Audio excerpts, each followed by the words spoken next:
Hi, I'm Hal Roberts. This is Bridge City News. Here's some of the top stories we've been following. Freedom Convoy organizer Tamara Leach has been arrested again. This time it was for apparently breaching her bail conditions.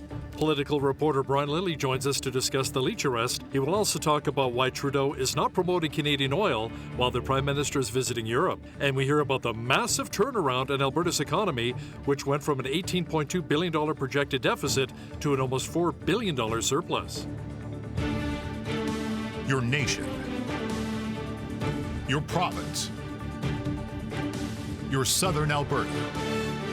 From the heart of Lethbridge, it's Bridge City News with Hal Roberts. Thanks so much for joining us. Ghislaine Maxwell was sentenced to 20 years in jail on Tuesday for her role in aiding convicted offender Jeffrey Epstein in sexually abusing underage girls. Following a month-long trial, the British socialite was found guilty in December of 5 out of 6 sex trafficking charges. Jurors were given evidence that she even took part in the abuse at times, grooming girls for Epstein, whom she had a relationship with. Along with Maxwell's 20-year sentence, she also faces a $750,000 fine in federal court. Maxwell is expected to appeal her conviction. Freedom Convoy organizer Tamara Leach has been arrested again and was taken to the Medicine Hat Remand Center on Monday night. She was arrested for allegedly breaching her bail conditions. According to her criminal defense lawyer, Eric Granger, a warrant out of Ontario was issued alleging a breach of a non-communication condition. There's speculation she may be in trouble over a Facebook photo showing her alongside fellow Freedom Convoy organizer Tom Marazzo when she accepted her Freedom Award in Toronto on June 16th. A number of people in Medicine Hat took to the streets in front of the remand centre on Monday night, waving Canadian flags and signs in support of Leach, demanding she be released. Her legal team says she expects to be transported back to Ottawa in the next week. Leach faces various charges, including mischief, obstructing police, and intimidation for her role in the Freedom Convoy protest that shut down much of downtown Ottawa earlier this year. Well, there's another convoy on the road, and this one is headed for Winnipeg.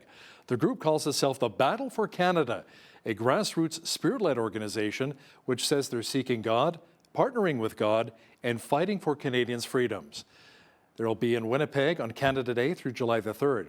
Now, the event will feature guest speakers along with a number of worship concerts. Art Lucier is driving from BC to Winnipeg as part of the Battle for Canada, and he says this event is really all about doing what needs to be done, which includes a lot of prayer. It's basically a repentance worship movement, asking the Lord to lead and guide.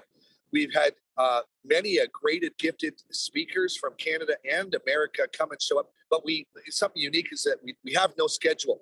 So Hal, when we get together, starting on Canada Day, the 1st at Shaw Park Stadium at the Forks, there's a schedule as far as the time. Doors open up at 4 o'clock, and you can still buy tickets at Ticketmaster at the door at 5.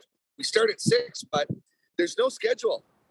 More information about the event can be found on their website, battleforcanada.com. John Horgan is stepping down as BC Premier.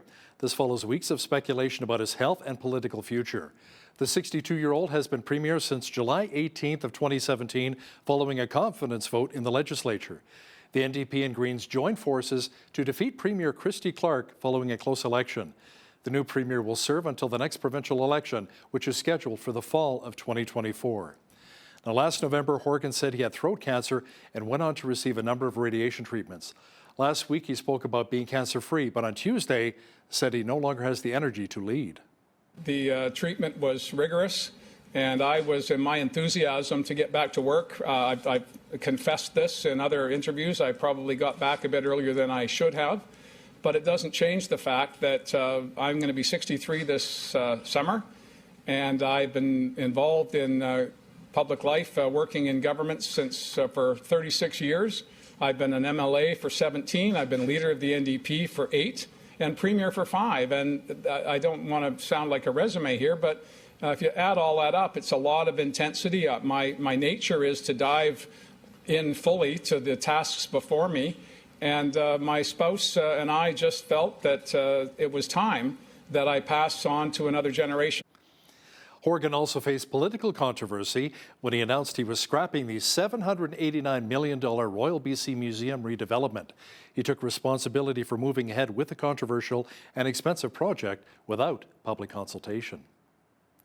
G7 leaders say they will phase out or ban Russian oil and coal in response to Putin's invasion of Ukraine.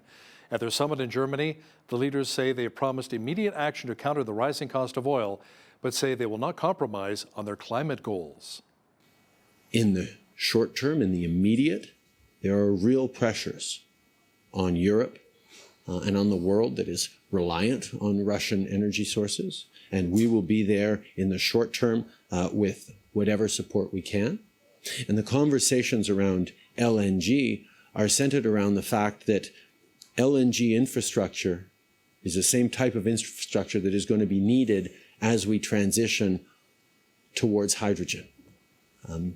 There are many conversations going on with Chancellor Schultz, and I look forward to continue them when he comes to Canada and Ottawa in August.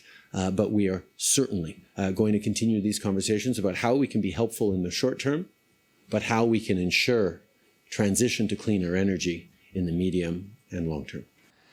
Political reporter and Toronto Sun columnist Brian Lilley says it was a little disconcerting that Prime Minister Justin Trudeau did not commit to having Canada provide more oil in Europe when it is so desperately needed right now. He was asked at the recent G7 summit why Canada would not help out more. And when Trudeau was asked about this, not once, but 3 or 4 times, he kept talking about the need to move off of fossil fuels. Look, that's a long-term solution. And whether you agree with it or disagree with it, it doesn't matter in the short to medium term. It is a long-term solution. Even if you think this is the greatest thing, we've got to do this, Hal. If you think we need to move off of fossil fuels, it's got to happen. It's not going to happen in the next 6 months. It's not going to happen in the next 12. It's not going to happen in the next 5 years. We need solutions for the near and medium term. And Justin Trudeau balked at that idea. Mr. Lilley will also discuss how PM Trudeau faced pressure over claims that he and his government interfered in a police investigation into the Nova Scotia mass shooting. You'll have details coming up in the second half of our program. Spanish Prime Minister Pedro Sanchez said the NATO summit in Madrid this week aims to showcase the Western allies' united front in defense of Ukraine. Sanchez says government leaders are also looking at the bloc's deterrence capabilities. I believe that this is a summit of democracies that want to send a message of unity in the defense of our common values, which are democracy, freedom, an international order based in the rule of law, and of course our security, which is unfortunately under threat because of this illegal invasion of Putin of Ukraine. France's president has denounced the latest Russian strike on a crowded shopping mall in Ukraine as a new war crime. Speaking at the end of the G7 summit in Germany, Emmanuel Macron said the world's leading democracies would support Ukraine for as long as necessary. The attack, which killed at least 18 people, was part of an unusually intense barrage of Russian fire all across Ukraine, including in the capital of Kyiv. The U.S. Central Command says its forces conducted a kinetic strike in Syria. The targeted attack killed Abu Hamza al-Yemeni, a senior leader of the terrorist group al-Qaeda. The drone attack on the suspected militant, who was riding a motorcycle at the time, came shortly before midnight on Monday. It is the latest in a series of strikes over the past few years targeting al-Qaeda-linked militants in northwestern Syria. Officials say there were no other fatalities except the man on the bike. More than 46 people were found dead in and near a tractor trailer in San Antonio, Texas on Monday night. Police say 16 others were also taken to hospitals in a presumed migrant smuggling attempt into the United States. So the plight of migrants seeking refuge is always a humanitarian crisis, but tonight we are dealing with a horrific human tragedy.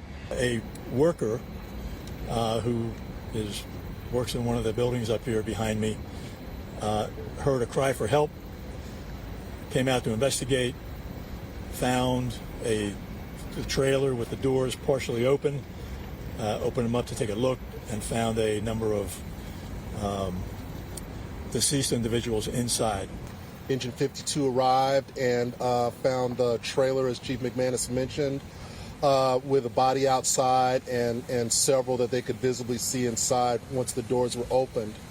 At this time, we have processed approximately 46 bodies that have been triaged and tagged and declared deceased at this time. Well, we had some spotty showers in regions of southwestern Alberta today, but it was very warm. Jeanette Rocher is in now with an early peek at the forecast. Jeanette, we even saw a little humidity today. We did, Hal. Our humidex hit a 30, so it was very warm and even a bit on the muggy side. UV index also sitting at 9 today. Sure sign that summer is officially here.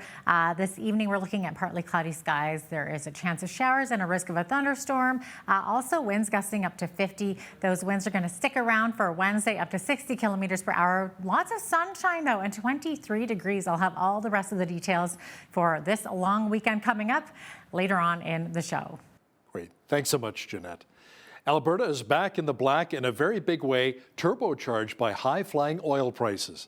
Finance Minister Jason Nixon says the final number on the latest fiscal year, which ended March 31st, is a $3.9 billion surplus.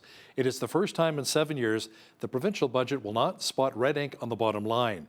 It represents a head-spinning turnaround from the $18.2 billion deficit predicted when the budget was introduced in the throes of the COVID-19 pandemic in February of last year. Nixon says the cash infusion has also helped the Alberta Heritage Savings Trust Fund in a big way. Strategic decisions also resulted in higher revenues. The value of the Alberta Heritage Saving Trust Fund is at its highest ever, with a fair market value of $18.7 billion as of March 31st, 2022. We earned $1.95 billion in investment income from the fund over the fiscal year, bringing its total investments to $20 billion. This fund is a source of pride and security in Alberta. We're making sure it continues to benefit all of those who live here in our great province. A total of 9 candidates are battling it out to see who will become the next Alberta Premier and leader of the UCP. Rebecca Schultz, the MLA for Calgary Shaw and former Minister of Alberta Children's Services, has thrown her name in the hat, vying for the top job. Schultz was in Lethbridge on Tuesday campaigning in the city. She will be in tough, however, against frontrunners Travis Taves, Daniel Smith, and Brian Jean.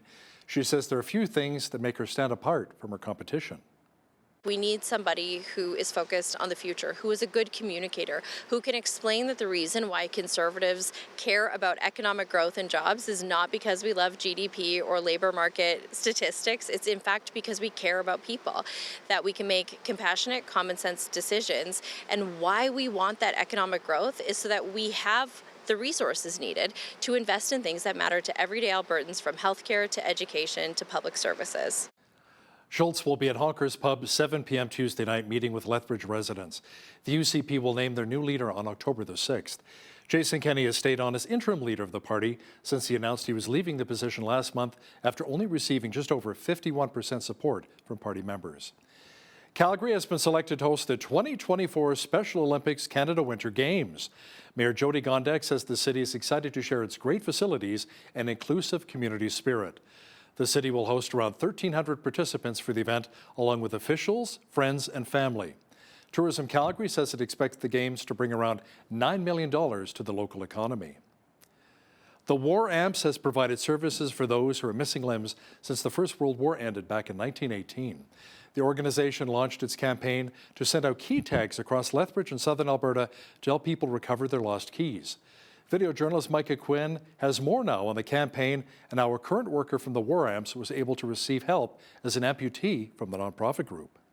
I wear this myoelectric arm now. James Jordan was born missing his left arm right below the elbow. He joined the War Amps Champ program, which provided the financial means for an artificial myoelectric limb. Now he works as a public awareness officer for the organization. Wherever their provincial funding isn't available, which is zero for recreational devices, the War Amps will step in and cover 100% of the cost for recreational devices. The key tag service was started in 1946 so that returning World War II veterans could work for competitive wages and provide services through the CHAMP program. Since its inception, the service has helped to return over 1.5 million keys. We deliver these key tags, and it's like a little plastic tag, and it has a 9-digit confidential number on it.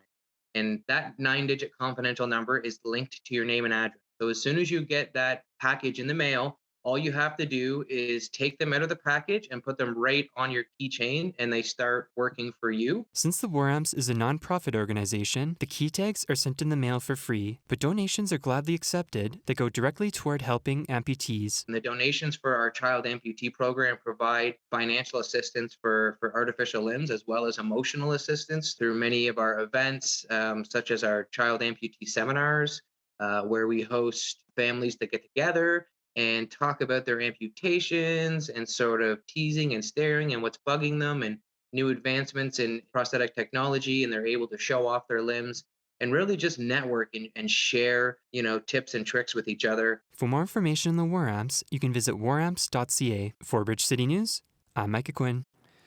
There's been a lot of discussion surrounding the Trudeau Liberals' new legislation, Bill C-21, or the handgun ban bill, as some refer to it. The subject of gun violence has come up a lot in Canada recently, following yet another mass shooting in the United States. Alan Friesen is a firearms instructor and past president of the Alberta Fish and Game Association. He says Bill C-21 is a real attack on legal gun owners. He says we already have laws making it difficult to own a firearm here in Canada, as opposed to those in the United States. You could buy a gun anywhere, any weekend. You can go to a swap meet and buy a gun in the United States, right? They don't even ask for your piece of ID, right? Here, you have to take a course. You have to take two courses, Canadian Firearm Safety Course or Canadian Firearm Restricted Safety Course, in order that you can apply for a license. When you apply for a license, you're going to answer questions about your mental health, your financial health, your marital health, or your relationship health, those kind of things. You're going to provide references that are going to check you over. They're going to, of course, going to do a police check. And firearm owners in Canada are the most vetted people in our whole country. Catch the full interview with firearms instructor Alan Friesen and BCN's Jeanette Rocher coming up in the second half of our newscast.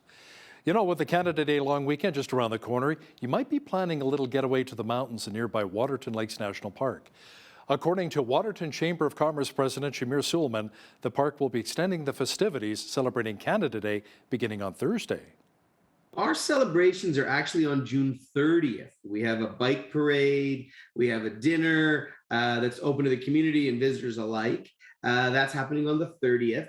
And then on the 1st is Parks Canada's big show, which is available on their website, which is the Parks Canada Waterton website. It'll just be kind of all sorts of different things and interpretive services kind of going on throughout the park to celebrate Canada Day, as well as all the new things that are open this year. The visitor center is open for the first time, which is beautiful. I really suggest everyone come down and take a look at that.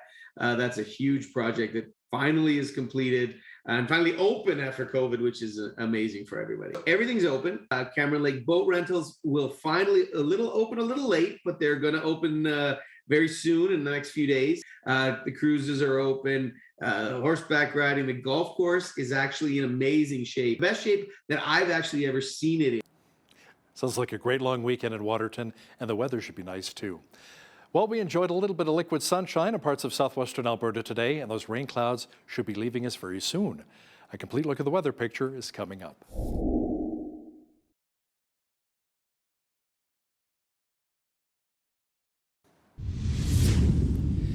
We had some light shower activity in parts of southwestern Alberta today. Jeanette Rocher is now with all of the weather details. Jeanette, with the moisture and warm temperatures, we also experienced some humidity.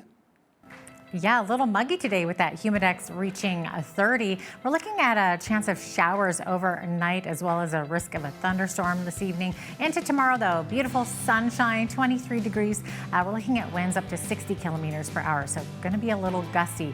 23 remaining for Thursday under sunny skies, sunshine, and Friday for our Canada Day, high of 27. 26 on Saturday under sunny skies. Sunday, 26 as well. And then Monday, we're looking at a high of 25 with showers. So it should be a lovely Canada Day long weekend, mainly sunny skies. Temperatures up in those high 20s. Average high for this time of year, 24. Average low, 10 degrees. 33 was our high temperature on this day back in 1984.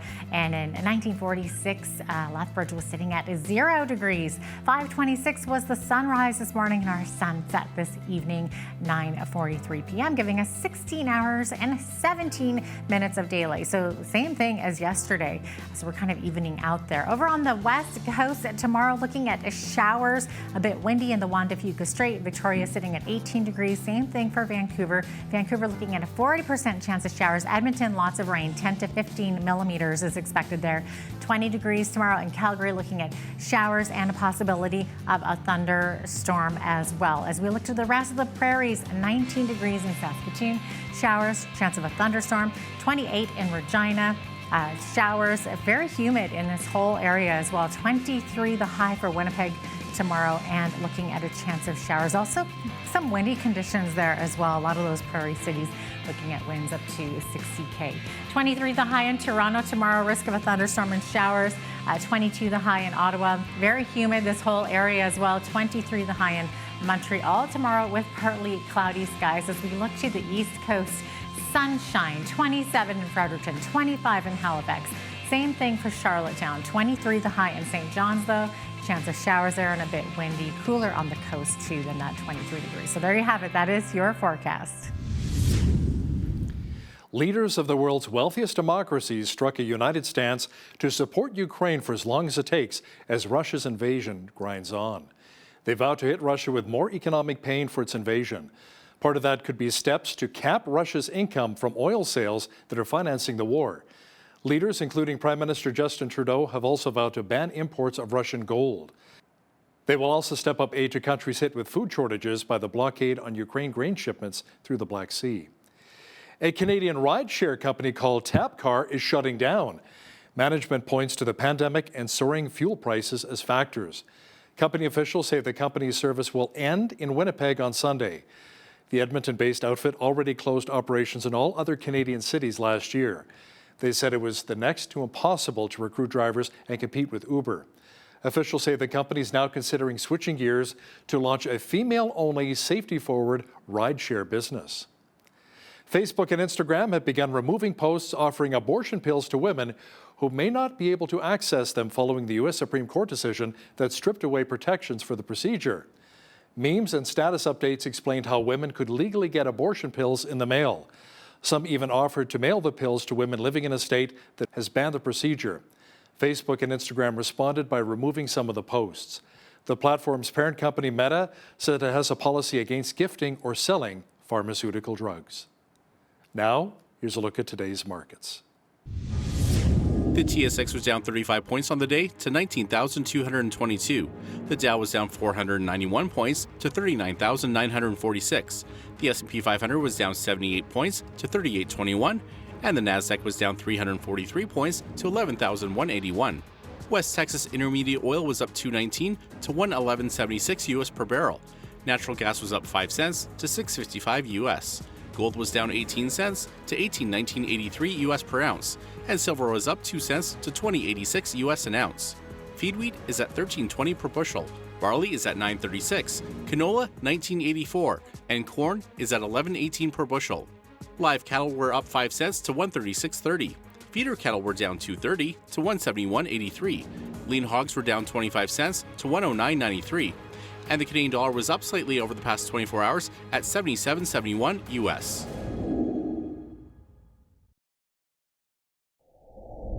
Recapping one of our top stories, John Horgan is stepping down as BC Premier.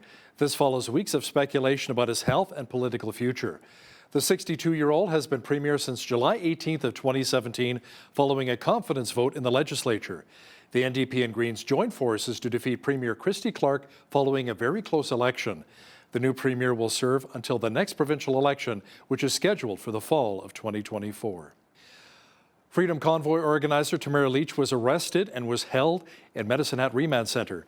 Political reporter Brian Lilly will have more details for us in just a moment. But first, here's a look at some of the special events taking place right here in southwestern Alberta.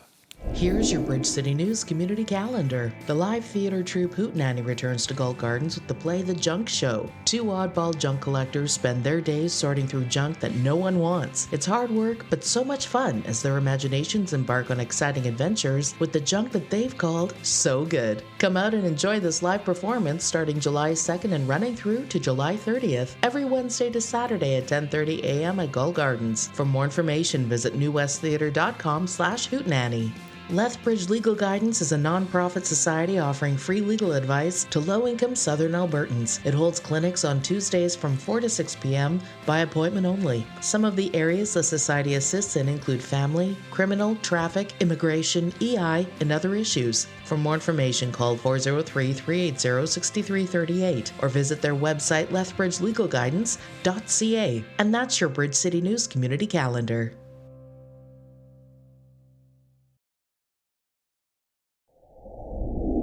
Freedom Convoy organizer Tamara Leach was arrested yet again. She's at the Medicinet Remand Center. Apparently, she was arrested for breaching her bail.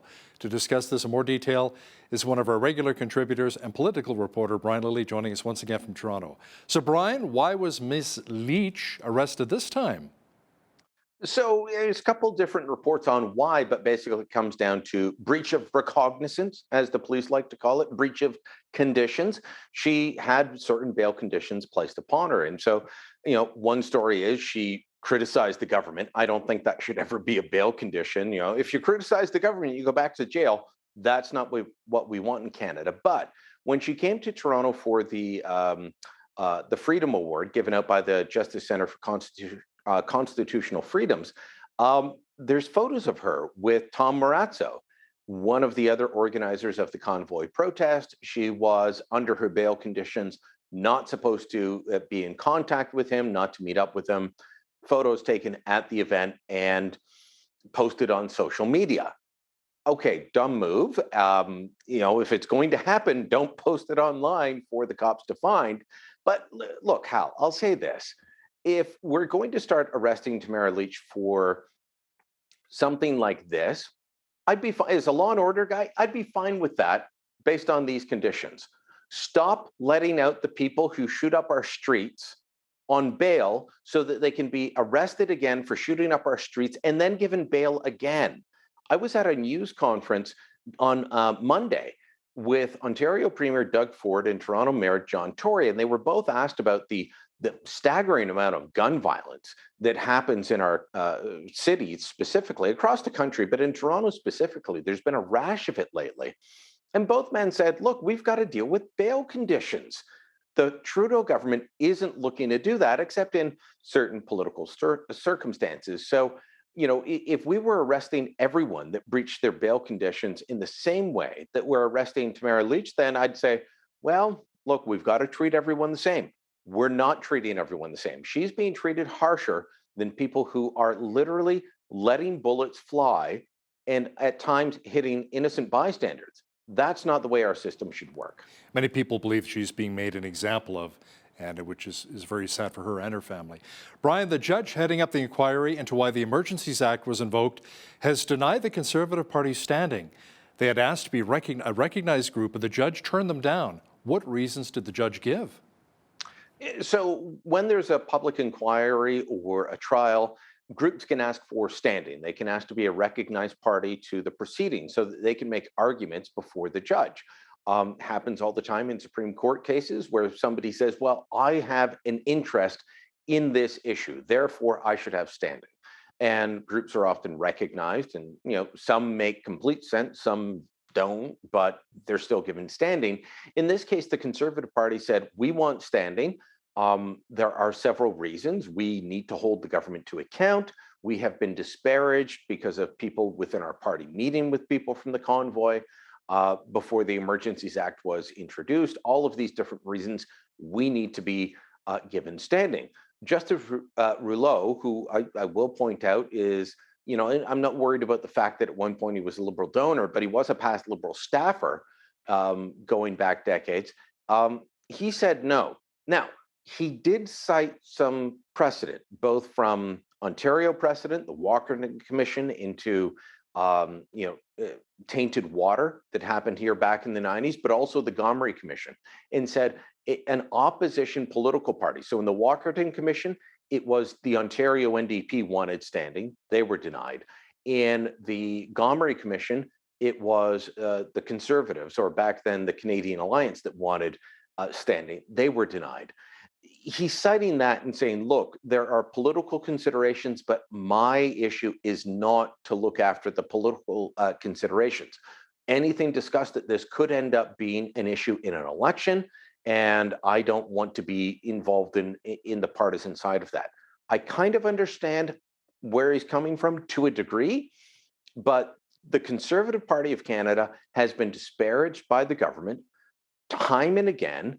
The government has set up this inquiry to try and prosecute not only the convoy, but the opposition, meaning the Conservatives. So to me, they should be allowed standing before the inquiry. They're not.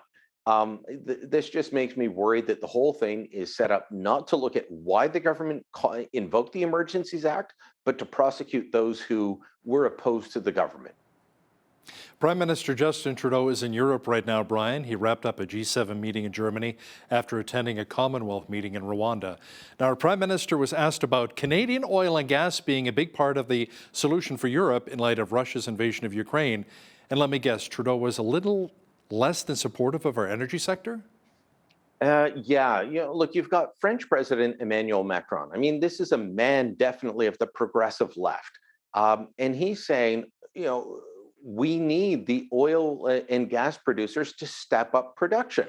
Mario Draghi, the Italian prime minister, said, we want to talk to Canada about oil and gas so that we can have alternatives to Russia.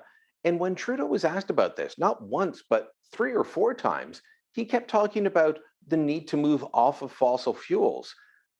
Look, that's a long-term solution. And whether you agree with it or disagree with it, it doesn't matter in the short to medium term. It is a long-term solution. Even if you think this is the greatest thing, we've got to do this, Hal. If you think we need to move off of fossil fuels, it's got to happen. It's not going to happen in the next 6 months. It's not going to happen in the next 12. It's not going to happen in the next 5 years. We need solutions for the near and medium term. And Justin Trudeau balked at that idea. Back in March, about a month after the war in Ukraine had started with Putin's invasion of Ukraine, Canada agreed to increase production by 300,000 barrels a day by the end of the year. I mean, that's 10 months after the war started. We'll get to 300,000 barrels a day extra. Europe imports 2.3 billion barrels a day of Russian oil. We need to do something. We need to have liquefied natural gas going there. We need to have oil going there. And we're not doing that. Instead, this is a government that continues to do everything they can. And for the people that point out, well, they bought a pipeline, they bought the TMX pipeline or the twinning of it. Well, that's a pipeline that the Parliamentary Budget Office now says is not economically feasible due to government mismanagement. I get frustrated watching what's happening because Putin continues to finance the war against Ukraine off of the energy needs of Russia or of Europe. And we could be helping in that. And instead, our prime minister wants to talk about his climate change bona fides instead of saying, look, I'm committed to climate change, but in the meantime, we've got to do this. He just wants to talk about one issue and not the other. Talk about reading the room. That's rather unfortunate. Brian, NATO is looking to increase their troop strength in countries like Latvia, where Canada has traditionally had a very strong presence. A NATO report shows Canada spending less on defense every year. Trudeau has already said he would not commit to more spending or bringing in more Canadian troops into Europe. What did actually our PM commit to? He's committed to not much of anything, which is a little bit bizarre. At one point, he was asked a question and he said, look, we're going to NATO. We'll talk about that at NATO. But this is a guy who, time and again keeps saying that the Canadian Armed Forces are important. He hasn't been able to, in 7 years, deal with the issues surrounding sexual impropriety within the Canadian Armed Forces, even though he got a report that was delivered just before he took office. He's had 2 or 3 reports since then, hasn't been able to deal with that, can't deal with procurement issues, can't get our forces the equipment that they need, can't get them the leadership they need, and is constantly reducing spending according to NATO's own figures. And yet when asked about all of this, says, Canadians expect us to deal with this reflectively and responsibly. What does that even mean? We don't know what it means He doesn't know what it means. He just doesn't want to talk about how he will actually help because we have nothing more to give. To quote Trudeau from a few years ago, they're asking for more than we can give now. Brian, the passport issue is still a real problem here in Canada. There's now been a cabinet committee struck to come up with solutions to this and other issues, including immigration and airport delays. Yeah, because when you can't have one minister look after a bad issue, well, why not appoint 10 of them on top of the minister in charge? This is a cabinet committee that is going to be chaired by Marcy Ian and Mark Miller, neither of whom are ministers in charge of full departments. They're kind of associate type ministers, and they're now in charge of the minister in charge of employment, development, employment and social services, as well as passports, and the immigration minister. This is just an admission that, yes, there's a problem, but we don't have any answers. Because when you don't have answers, you strike a committee. So there's going to be 10 ministers overseeing these two. So, my joke the other day was, how many Trudeau cabinet ministers does it take to issue a passport? The answer is 11. The minister in charge and 10 more to oversee her. It's beyond ridiculous. How... earlier today, I was sent photos of the passport office in Mississauga. And at various times, I've been sent images from Victoria, Vancouver, Hamilton, Toronto, Ottawa, Halifax, Kelowna, you name it. Calgary, by the way, doesn't seem to be a particularly bad office. And I think last week they said Saskatoon, the wait was 30 minutes. But of the 30 odd offices, about a dozen are perpetually delayed and troubled. And the images I was sent from the Mississauga office were that there were 17 different windows available for people to get service at, but only 4 were open. And that's something I heard when I went in person to talk to people at the Toronto passport office.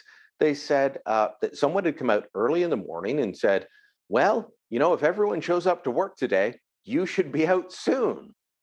And this was 11:30 in the morning. It was well past the time they were told that they should be in, and they hadn't gone inside the building yet. We've got a real problem. The government keeps saying, we didn't lay anybody off. This is not because there is a staffing shortage. This is not because everyone's working from home, because they say, well, only 11% of Passport Canada employees are working from home, and yet they can't get it right.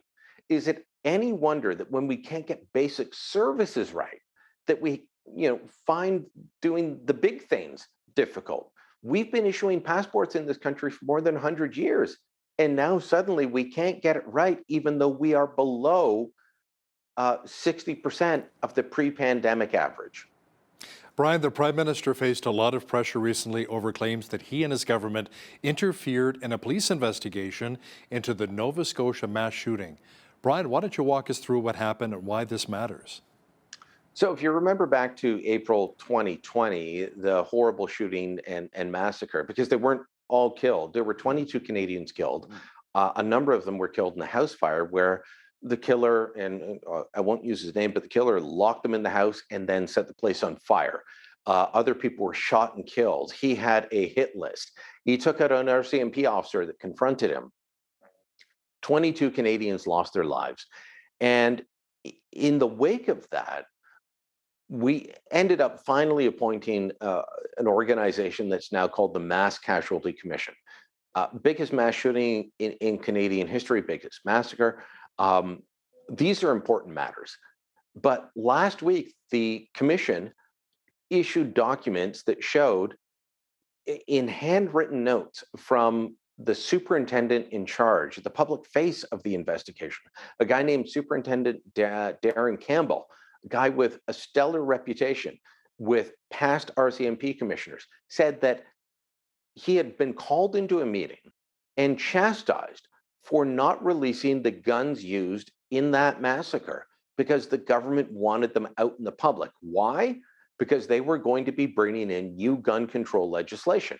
And according to the handwritten notes of Superintendent Campbell, RCMP Commissioner Brenda Lucki said that she had promised the PMO and then Public Safety Minister Bill Blair's office that she would make sure this information was out there to aid with pushing their legislation.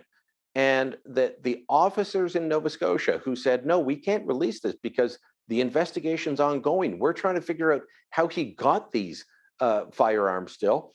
They were told, you don't understand. This is tied to legislation that will make everyone safer. That is political interference, Hal. That is not how our police operations should work in Canada. And, you know, I can go back almost a decade to the High River gun grab in Alberta and show that the RCMP brass have systemically gone after law-abiding gun owners while turning a blind eye to the criminals that are making our streets unsafe. But they've gone after law-abiding gun owners, and that's what they did here. They have a bias, they have a problem, and it is, in this case, it's political interference. And the Prime Minister and his office, as well as Bill Blair, need to answer for it. And in my view, they haven't yet. Political reporter and Toronto Sun columnist Brian Lilly, thanks so much for your time today. Thank you, Hal.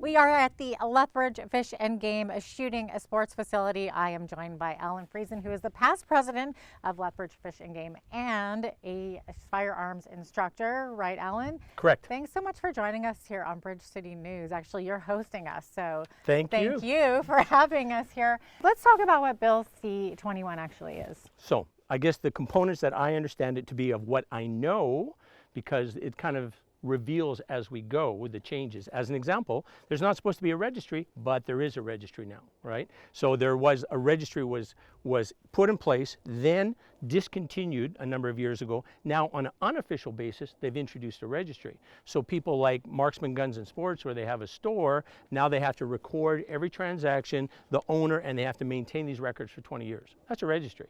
So that's one thing that's been slid in that, oh, we're getting this back.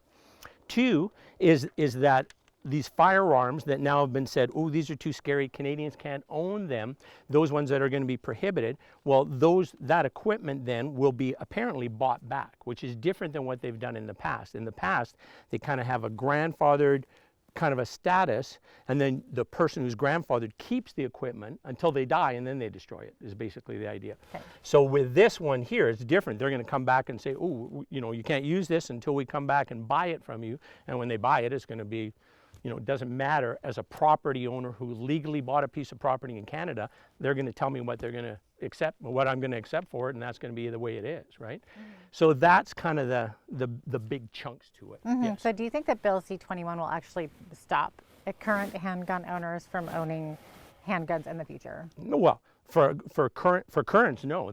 My understanding is they will be able to retain those guns until they die, but everybody else go forward would not.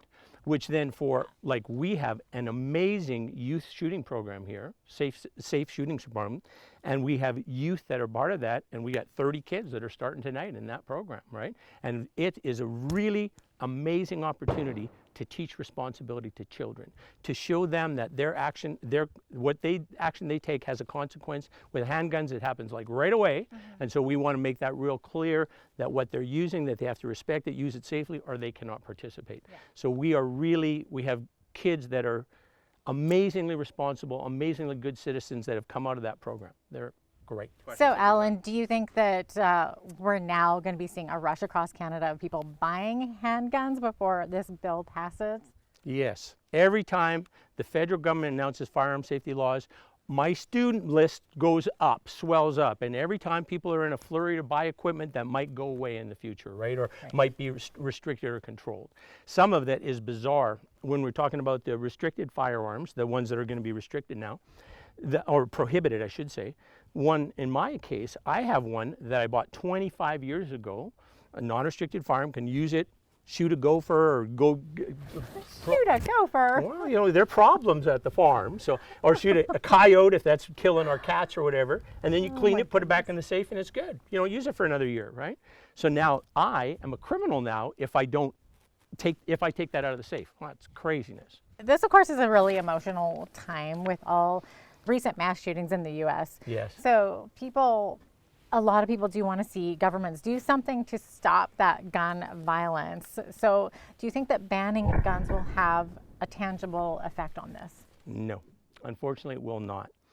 It's and the terrible tragedy, I cannot imagine the pain those parents in Texas are going through to have their little ones killed and it's heartbreaking. Some of them people will never recover from that kind of trauma, right?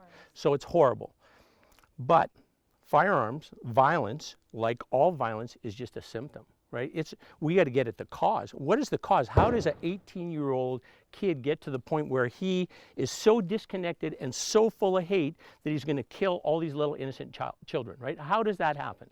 So what supports were missing to get that kid to a point where he could be helped and he would never got to that stage, right? So, and I'm not blaming, and Grandma seems like she was did her best to be a loving parent, but you know what, the kid was apparently, really abused and teased and that kind of thing, and not unlike, remember the tragedy in Tabor, what is that, 15 years ago?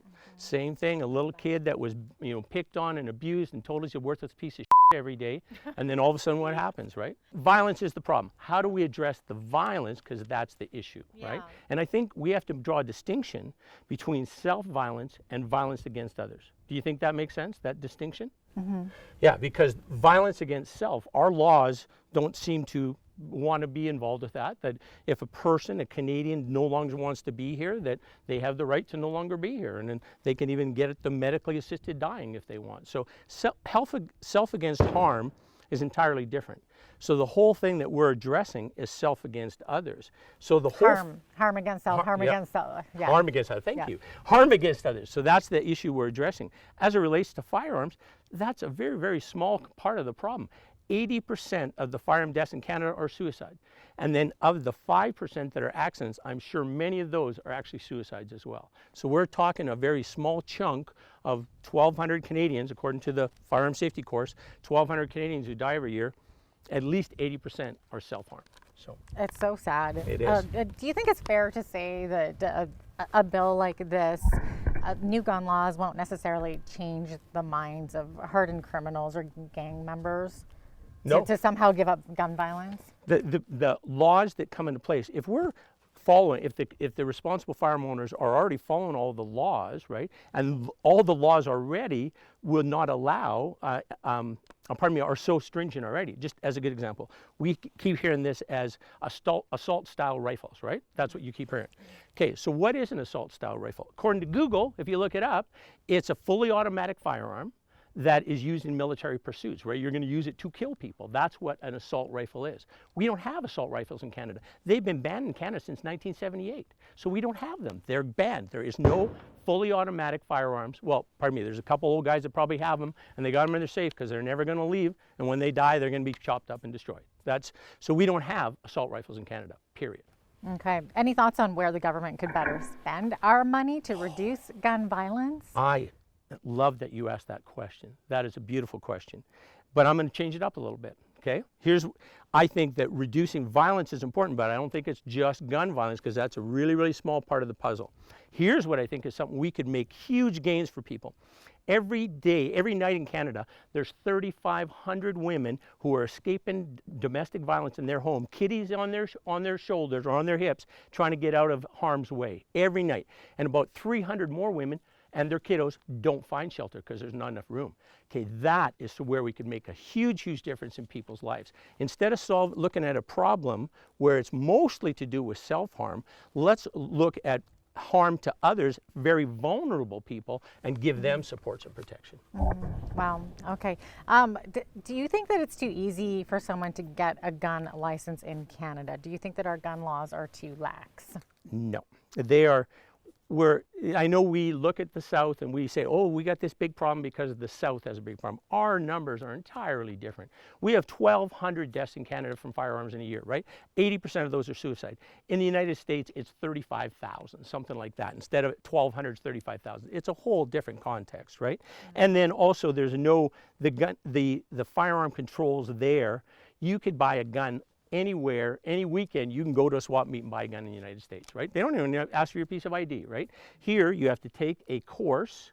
you have to take 2 courses, Canadian Firearm Safety Course or Canadian Firearm Restricted Safety Course, in order that you can apply for a license. When you apply for license, you're going to answer questions about your mental health, your financial health, your marital health, or your relationship health, those kind of things. You're going to provide references that are going to check you over. They're going to, of course, going to do a police check. And firearm owners in Canada are the most vetted people in our whole country, because every day, if I'm a firearm owner, which I am, they'd run a police check on me every day on every Canadian who has a firearm license. So we are kept to a higher standard. They don't check you, they check me every day. And if there's something I have, you know, there's an issue that maybe I've gone to violence, or then I get approached, and gee, we're going to take them firearms, right? Yeah. And I don't have any problem with that. That's being prudent, but it's rarely. I've been teaching this course for 35 years. I can't think of one time where I had a student say, "Ooh, that guy shouldn't have a gun." I mean, the people who come here are just people who want to engage in a very safe, exciting, dynamic sport that can be a lifetime sport and is the safest sport in the world. Like, you do the stats on the Olympics, like of shooting sports worldwide. Shooting is the safest sport. Mm-hmm. So how do we keep guns from getting into the hands of the wrong people? Well, one, be very, very harsh on the criminals, right? Like, that's not happening right now. It's kind of, you catch them and they get a slap in the hand and they go out. No. Firearm laws, firearm infractions, violence of any sort should be extremely harshly dealt with. We got to stop it. Like, that's the problem. Violence leads to trauma for people, right? And then that trauma leads to lives that are really hard for their whole life unless they deal with the trauma they've experienced, and often they experience as a child. You had kind of alluded to the youth shooting program that you have here. So let's talk about the many individuals and families with kids who come out to the shooting gallery here. Is it a safe sport, in your opinion? Let me tell you about a time when I was wrong. I've been wrong a few times. Rick Blakely was saying range 3 over here, we're going to make it into a 22 range only. They're quiet, very, very little recoil, right? And I thought, that's crazy. What is he doing?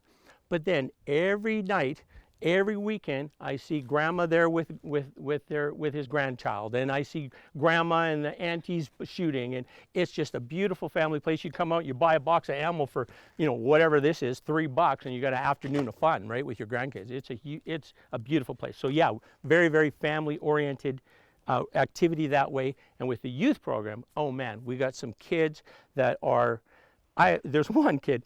He was so small, he was 12. I was really worried about him, but he was really, really dedicated to muzzle control and trigger control. He was very, very focused on it. But he had to put 2 fingers on the trigger to press it when he was so small initially. Sure, of course. But now he's like this tall and, you know, like just an amazing gun handler. If anything happened, I would not be at all worried that he would be safe, whatever happened. So. Okay, so Alan, what are the benefits of kids learning to shoot? Well, the best thing I can share for you is that there's a in all of our life, we make decisions, and those decisions result in consequences, and that, you know, here's what happens because of it, right? With shooting, that is like down to a millisecond, right? I take this action, I press this trigger, this bullet leaves this muzzle, it hits there. So it happens right now. So in a similar way to my life, I have control. If I have control what happens here, I'm going to control what happens down there. In my life, I can make adjustments. With a firearm, I can't. Once the trigger is pressed, the bullet's going where it's going to go. But that tie to this action results in this consequence, and then relate that to this applies to your life as well, right? If you do these things, here's what's going to happen. So life lessons then. I think so. Okay, so what would you say to a parent who says, hey, is this potentially going to make my child like violence or become more violent? It will 100% help your child to become a more responsible human being, period, full stop. There's nobody that we get out here and they say, ooh, that kid came from our program and now, you know, we got to go get him arrested because he's lost it, right? That doesn't happen, right? So Alan, I know that we would love to hear about the facility here. It's large. It's way bigger than I expected. This is my first time here. So tell me about it. This is an amazing facility, and we're very, very thankful for our relationship with the City of Lethbridge, Mayor, Council, and the administration. They've been very supportive. We recently had a huge enhancement to this facility. It's $1.7 million with city funds, with fish and game funds, and with a commitment to support our youth program going on. Every year we spend about $30,000 supporting youth programs. So that's free ammunition, free instruction, free range time, free targets. So, and all of the people who do that are all volunteers. So we have people who volunteer to make that happen. So an amazing world-class facility right here, the city of Lethbridge right there. How can we operate a range when the city of Lethbridge is right there? Because this is a total containment facility. With these last enhancements, this is like the world-class, the best standard you can get in terms of a projectile management. That's really what a range is, a projectile management system. And we have the best system that exists right here. Okay, and you were saying that even the Lethbridge Police Service comes here to do their practicing. They do. Lethbridge Police, RCMP, CBSA, we have them and support them. We're very, very big fans of law enforcement and working with law enforcement. We've had situations where law enforcement have came to us and asked us about an individual. Is this, should we be worried? That kind of a thing. And what we will often do is just say, here's our cameras, here's our feed. You give it a look, right? We want to be everybody safe. We're on the same side with anti-gun Sally that doesn't want anybody to own a gun. She don't want anybody to gun because she wants to be safe. We want you to be safe. We want everybody to be safe. Firearms by themselves are not dangerous. It's a piece of equipment. We can all use them safely if we choose to. Well, Alan, thanks so much for having us out today. I know I learned a lot for sure. Hey, I appreciate you coming. Thanks for coming to our amazing facility and your interest in firearm safety. Thank you so much. Absolutely. That is Alan Friesen, the past president of the Lethbridge Fish and Game and the firearms instructor here at Lethbridge Fish and Game Shooting and Sports Facility. I'm Jeanette Roche on behalf of all of us here at Bridge City News. Thanks for watching.